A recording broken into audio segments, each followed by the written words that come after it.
Nakikita mo ba yan? So, ito yung mga napamili natin ngayong araw. Nakakatuwa kasi pinaka nagustuhan namin itong tsaa. So, bawal mag-compute. Bawal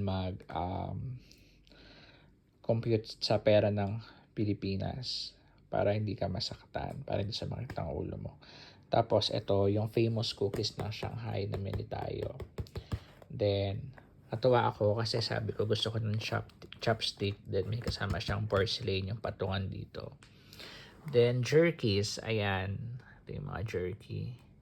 Tapos, yung authentic na white rabbit na mili tayo. Saka ng nougat. So, kinakain pati yung balat nito. Tapos, ayan, pasulubong natin sa bata yung panda. Tapos, meron tayong cup. Then, ito pa pala. Gusto ko to. Gusto namin ni JP to. Peach. Dried peach. Kung meron tayong dried mango, meron sila iba't ibang dried fruits din. Pero mas nagustuhan namin yung peach kasi ito yung best seller din nila at sobrang sarap. Then, ayan, mga ref magnets na. Ayan. Tapos meron tayo nito. Umiilaw. Pag tinanggal. Ayan, iilaw siya. Tapos kapit natin ulit para yung battery hindi sayang. Bye!